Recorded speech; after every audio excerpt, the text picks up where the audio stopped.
Voix de la jeunesse. Mesdames et messieurs, bonjour. Nous continuons toujours avec notre session art. Et aujourd'hui, nous recevons mademoiselle Gloria Tchad. Elle va nous dire si elle est tchadienne ou comment. Ben, ça c'est à voir après.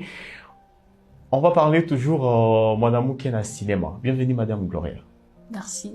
Vous allez bien? Oui, je vais bien. D'accord. Vous allez juste vous présenter et nous dire quelque chose sur vous.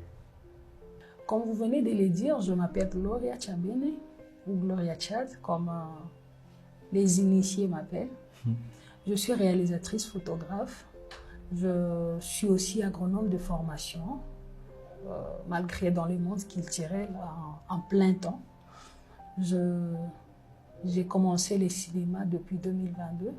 J'ai réalisé mon premier court-métrage en 2022, mais c'était produit et sorti en 2023. Ça participait dans 2 festivals.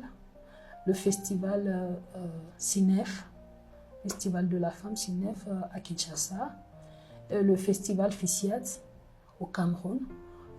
Bon, je suis toujours sur plusieurs projets de cinéma, plusieurs projets de photographie. Et j'évolue très bien dans le monde culturel actuellement et je compte aller plus loin encore. Merci, mademoiselle Gloria. D'abord, c'est un plaisir de vous avoir, vous, dans le domaine du cinéma à Bukavu, donc dans le monde, dans la vie culturelle à Bukavu. Mais les femmes sont rares.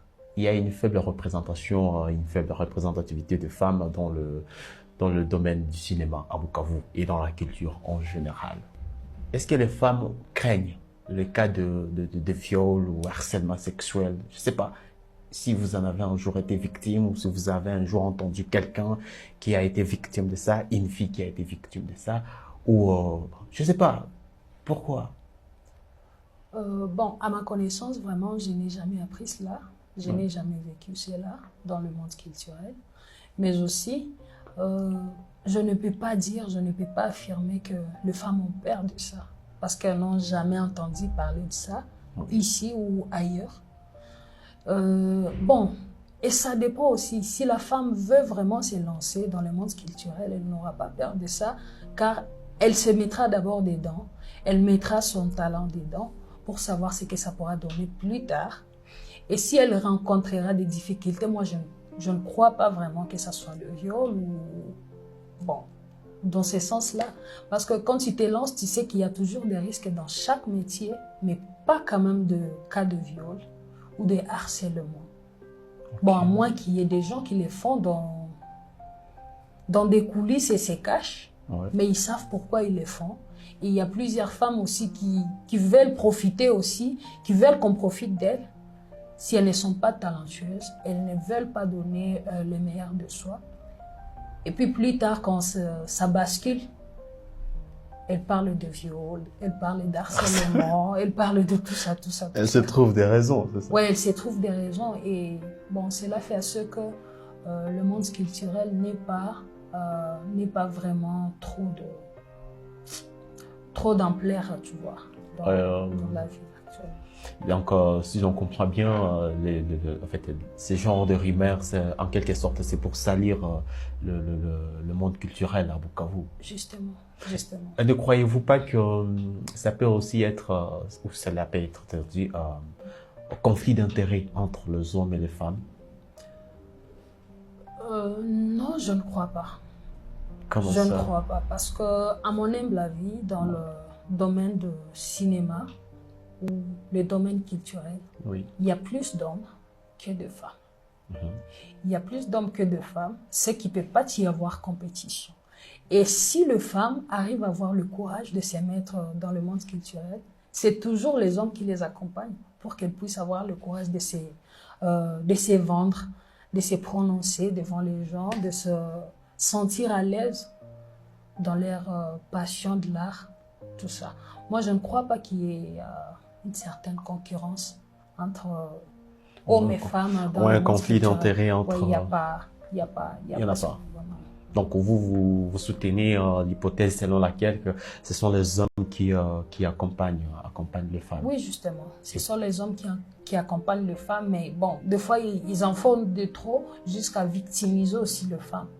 faire à ce que les femmes ne puissent pas être courageuses, ne puissent pas bosser assez pour être vues, pour paraître sur scène. Pour paraître sur scène. Ils font genre, ils travaillent, certains projets, il y a des hommes qui travaillent de projets et puis ils mettent ça sur... ils donnent ça aux femmes pour qu'elles puissent présenter ça. Moi, je connais quelqu'un qui présente les projets que des hommes ont travaillé pour eux. Ok, mais les femmes qui sont présentes dans le domaine culturel à Bukavu, et s'il y a quelque chose à gagner, s'il y a un contrat, est-ce qu'elles bénéficient de la même manière que les hommes? Je crois que... Parce que vous avez été boursière. Oui, je crois que cette question mérite des réponses. Oui. Des réponses parce que sans oui et sans non. Pourquoi je m'explique? Oui. Sans oui d'abord parce que si c'est fluide, si c'est transparent, si il y a des opportunités transparentes, les femmes obtiendront les mêmes opportunités que les hommes ou le même gain que les hommes si c'est transparent. Oui. Et dans d'autres cas où c'est pas transparent, il y a des hommes qui profitent mieux que les femmes. Okay. Il y a des hommes qui profitent mieux que les femmes parce qu'ils savent que les femmes ne sont pas toujours bosseuses, elles ne bossent pas à fond. Les femmes, elles ne bossent pas très souvent à fond parce qu'elles sont, soit elles sont renfermées sur des travaux ménagers, elles sont empêchées aussi par soit leur conjoint, leur famille, tu vois, tout ça. Leurs copains, leurs fiancés. Oui, leurs copains, leurs fiancés, tout ça. Et puis, quand une femme n'a pas le courage de se lancer à fond, les hommes en profitent. Bon, certains, pas la majorité. Certains hommes. Okay. Ils en profitent et puis ils se font passer en avant. Disons qu'ils accompagnent ces femmes et puis profitent sur eux.